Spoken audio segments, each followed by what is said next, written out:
안녕하십니까. 신의균의 군사TV 디펜스 브리핑입니다. 자, 오늘도 전 세계 각종 군사 안보, 국방, 무기 관련 소식 중에 중요한 소식 간추려서 브리핑하겠습니다. 첫 번째 소식입니다. 시리아 사태가 격화되는 가운데 미국이 시리아에 대한 직접 군사 행동에 나설 조짐이 관측되고 있습니다. B-2 스텔스 폭격기가 전진 배치됐습니다.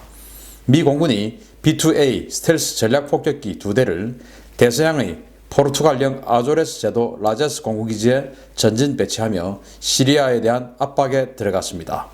미 유럽 사령부는 현지 시각 9일 본토의 미주리주 화이트맨 공군기지에 주둔하는 제509 폭격 비행단과 제131 폭격 비행단에서 각각 한 대를 차출한 B-2A 스텔스 전략 폭격기를 현지 시각 8일 대서양 중부 아조레스 제도에 전진 배치했다고 밝혔습니다.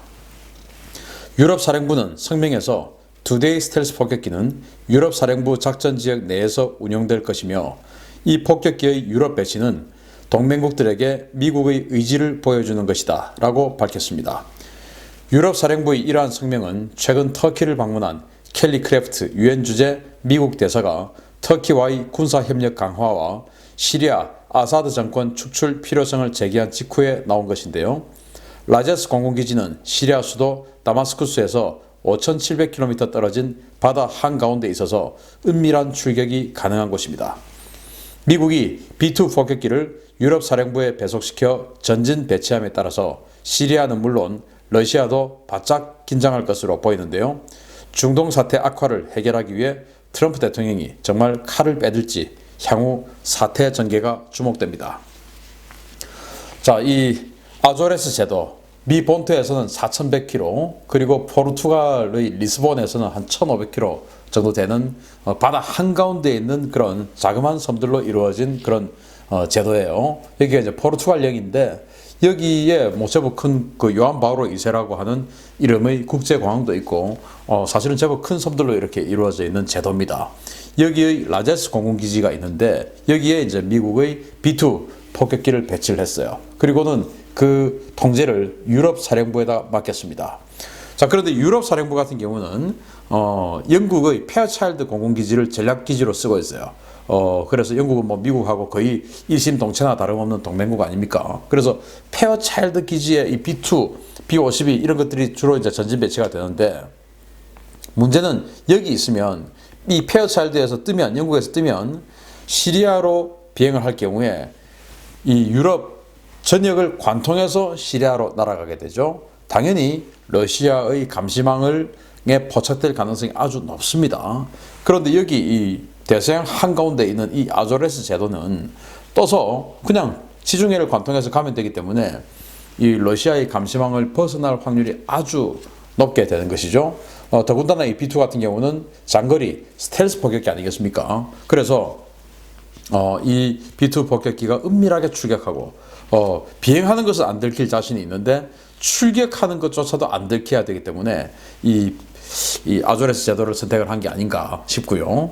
자, 이제 유엔 대사, 미국의 유엔 대사가 시리아의 아사드 정권 없애야 된다라고 이야기를 하고 그리고 이제 터키를 지원하겠다라고 이야기를 한 직후에 B-2가 딱 배치가 됐습니다. 이 B-2의 목표는 아마 시리아에 대한 군사작전일 가능성이 아주 높은데 이렇게 되면 이제 터키가 굉장히 힘을 얻게 되겠고 또 이렇게 되면 이제 다시 터키는 완전히 이 미국과 적대 관계에 갈 뻔했다가 다시 미국과 아주 밀접한 나토 동맹으로 돌아갈 가능성이 아주 높고 러시아는 굉장히 이제 터키를 딱 끌어들여서 미국을 곤란하게 할 뻔했다가 다시금 이제 좀 자기 스스로 곤란한 지경에 갈게 될 것이다 라고 생각이 되고 이 아사드 정권은 라타키아 해군기지 그리고 이제 흥해민 공군기지 이런 것들을 러시아에 제공을 함으로써 러시아군이 들어오게 만들고 그로 인해서 마치 우리 주한미군이 주둔하는 것처럼 자신들의 정권 안보를 이제 챙기고 있었죠. 그런데 이렇게 이제 B-2 폭격기가 딱 들어와가지고 이 후방 부분의 전략 폭격을 B-2가 대신 해주고 그리고 전방에서는 터키군이 밀어붙여버리면은 이 아사드 정권 길게 가지 않을 수도 있다라는 생각을 해보고요. 아무튼 중동 정세가 이런 쪽으로도 흘러가고 있습니다. 두 번째인데 아주 흥미로운 이야기입니다. 또 우리와도 관계가 있을 것 같고 자, 미국이 브라질산 프로펠러 공격기인 A-29 슈퍼 투카노 구매를 확정했다는 소식입니다. 그런데 구매 부대가 일반 공군 부대가 아닌 특수전 사령부입니다. 미 공군이 브라질로부터 슈퍼 투카노 공격기를 A-29라는 명칭으로 도입하기로 했다고 디펜스 블로그가 현지 시각 9일 보도했습니다. 이번 도입의 주 계약자인 미국 시에라 네바다 코퍼레이션은 9일 보도자료를 통해서 미 공군 특수전 사령부와 A-29 도입 기체 획득과 운용 요원 교육, 개량과 군수 지원 등 전반에 관한 계약을 체결했다라고 밝혔는데요. 정확한 구매 대수는 밝히지 않았습니다. 브라질 엠브레어사가 대게릴라 전용으로 개발한 슈퍼 투카노는 대당 가격이 1,400만 달러, 우리 돈으로 약 160억 원의 정도에 불과한 저렴한 획득 비용과 시간당 유지 비용이 F-16의 20분의 1 정도여서 저강도 분쟁 대응용으로 각광을 받고 있는 기종인데요. 당초 미 공군은 A-10 공격기를 대체하는 기종으로 300여 대를 구매하려다가 사업을 취소한 바 있습니다. 미 공군 특수전 사령부는 이 기체를 적어도 저속 특수전 화력 지원기로 사용할 것으로 보이는데요. 항속 거리와 적어도 채공 능력이 매우 우수하고 무장 탑재 능력도 우수한 이 기체는 내년부터 특수전 사령부에 납품되어 중동과 한국 등 지역에 전진 배치하는 방안도 검토되고 있는 것으로 알려졌습니다. 야, 제가 신인균의 우리 군사TV에서 이 슈퍼 투카노 지난주에 해드렸죠. 이 슈퍼 투카노가 드디어 미국에 진짜 본격적으로 판매가 됩니다. 미군이. 그런데 원래는 A-10을 이걸로 대체할까 하는 그 계획을 미 공군이 세웠었고, 그 총 구매 계약은 300대 정도로 할까라고 해가지고 미 공군이 이걸 2대를 이제 가지고 와서 시험 평가를 다 했었어요. 그런데 이제 뭐 F-35 이런 데 집중하자 해가지고 이제 그 사업이 지금 무기한 연기되어 있는데, 그 상황에서 특수전 사령부가 이 슈퍼 투카노를 구매를 했습니다. 그런데 몇 대인지는 지금 밝혀지지 않고 있는데 뭐 얼마 후에 나오겠죠, 몇 대인지. 자, 이 슈퍼 투카노 500파운드 폭탄 5발을 딸 수 있습니다. 3톤 정도의 무장을 할 수가 있어요. 그러니까 500파운드 5발. 당연히 JDAM 뭐 이런 뭐 한국 같으면 KGB 이런 것도 이제 장착을 할 수가 있는데 500파운드 5발이다? 이거 사실은 대단한 거예요. 왜냐? 우리 FA-50 또 F5 이거 500파운드 4발밖에 달지 않거든요. 그런데 이거 5발 달 수가 있고, 또 지금 이제 이 그 시에라 네바다 코퍼레이션이 대의 구매를 해가지고 이걸 개량 가지도 한다라고 했으니까 미 공군이 사용하기에, 미 특수전 사령부가 사용하기에 알맞게 개량을 하겠다는 거 아니겠습니까? 그러면 이제 지금 무인기에 장착하는 SDB라든지 이런 것까지 여기다가 탑재를 할 수가 있고, 또는 뭐 R9X라든지 또는 헬파이어라든지 뭐 이런 것들 다 여기다 장착을 할 수가 있죠. 지금 이제 미국이 아프가니스탄 정부에다가 이 슈퍼 투카노를 사가지고 20대를 지원을 했습니다. 아프간이 우리 한국처럼 완전히 산악지역 아니겠습니까? 이런 데서 이제 써보니까 이 굉장히 괜찮다. 또 이 아프간의 그 반정부 그 무장단체들 대상으로 폭격작전하고 해보니까 이거 상당히 괜찮다라는 생각을 한 것이죠. 적의 레이더 탐지거리 아래에서 제공비행을 하고 148km 이상만 비행을 하면 실속에 빠져서 추락을 안 합니다. 148km의 제공비행을 이렇게 딱 해주면서 마치 헬기처럼 그러나 헬기보다 더 강력한 화력 지원을 해줄 수 있는 이런 것들, 그리고 최대 속도가 이제 이게 593km니까 헬기보다 또 훨씬 빠르죠. 그래서 신속하게 적지에 침투해 있는 우리 특수전 부대들에 대해서 신속한 화력 지원, 그리고 헬기보다 훨씬 더 강력한 화력 지원을 해줄 수 있는 이런 비행기, 어쩌면 특수전 사령부가 찾던 비행기가 아닌가 싶고, 이게 이제 1600마력이에요. 우리 그 KA-1보다 훨씬 더 강력한 출력인데, KA-1은 KT-1을 가지고 엔진 개량이나 이런 거 없이 그냥 거기다가 도색 다시하고 무장점 탑재하고 이 상태가 KA-1인데, 이 슈퍼 투카노는 투카노라고 하는 훈련기에다가 우리 KT-1처럼 거기다가 엔진을 완전히 강력한 엔진으로 1600마력짜리를 갖다 붙였어요. 그러다 보니까 이제 속도, 또 항속 거리, 그리고 이제 무장 탑재 능력 이런 것들이 획기적으로 강화돼 가지고 미 공군, 미 특수전 사령부도 탐낼 만한 이런 전투기로 탈바꿈해 버린 겁니다. 그래서 지금 전 세계에서 자국 내에 반정부 무장 세력이 있는 그런 나라들, 필리핀, 하다못해 필리핀까지도 다 탐을 내고 지금 뭐 막 구매하고 있어요. 이런 상황이 됐는데, 야, 우리 KA1을 진작에 이런 식으로 했으면 얼마나 좋았을까 하는 생각도 참 아쉬운 마음을 해봅니다. 아무튼 이게 지금 산악 지역에서의 특수전 지원 임무를 하게 될 것이니까 우리나라에도 올 가능성이 높다라고 생각이 됩니다. 야, KT1, KA1 지금 생각해도 참 아쉽습니다.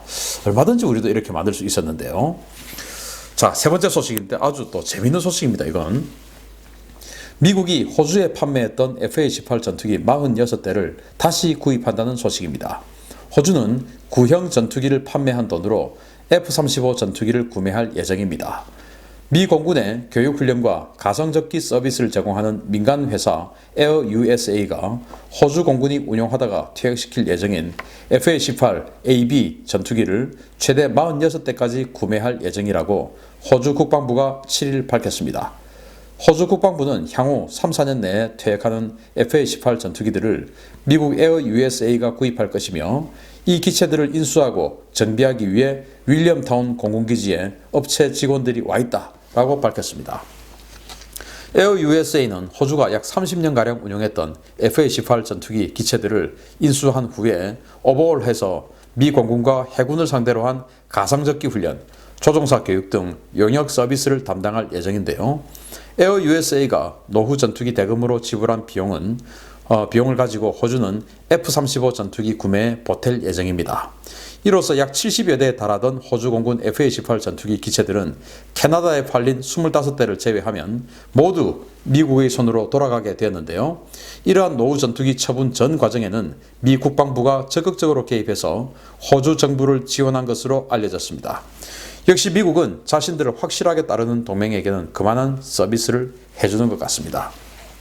자, 이거 뭐 대당 얼마에 샀다 이 내용은 아직까지는 안 나왔습니다. 그런데 이제 30년 정도를 사용을 하고 이 전투기를 폐기하고 이제 호주는 지금 뭐 슈퍼호넷 그리고 F-35, F-35로 다 지금 이제 교체를 하죠. 자, 이런 상황인데 우리 같으면 이제 폐기하면 끝이지 않습니까? 그런데 이거를 꽤 좋은 가격에 미국이 다시 사가겠다라는 거예요. 미국도 이제 어그레스 기체, 즉 그 적기를 모사하는 기체들을 이제 운영을 하고 있는데 이걸 공군에서도 운영을 하고 있습니다. 그런데 공군에서 운영하면은 이 어그레스 기체들을 타는 기체들도 다 공군 조종사 아니겠습니까? 이 공군 조종사들은 민간 조종사들하고 다른 게 뭐냐면은 보훈 혜택을 받게 돼요. 당연히 민간 조종사들은 그냥 직장인에 불과하고 이 사람들은 전쟁이 나도 전쟁에 참여하지 않지요.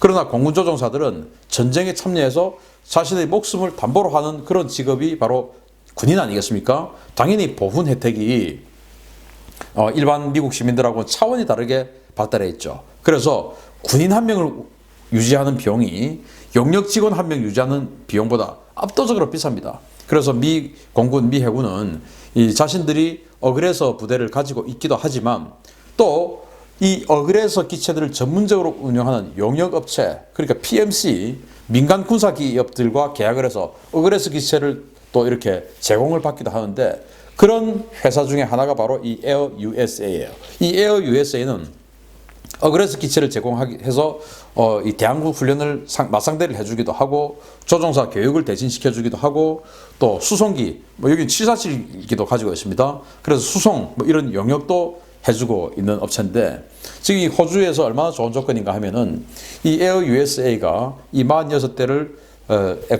그 호넷 전투기를 사면서 이 모든 것들을 이제 개량을 해야 되는데 정비하고 오버홀 해야 되는데 이 모든 것들을 호주에서 하겠다. 그러니까 호주는 이 뭐 꼭 먹고 알 먹고 아니겠습니까? 팔아서 어차피 폐기해가지고 그냥 쓰레기가 될 것을 팔아서 돈 벌고 그것을 완전히 창정비하는 것을 여기 호주에서 하겠다고 하니까 호주 내 고용 창출되고 매출 일어나고 이렇게 되니까 호주 정부가 적극적으로 홍보를 하는 거예요.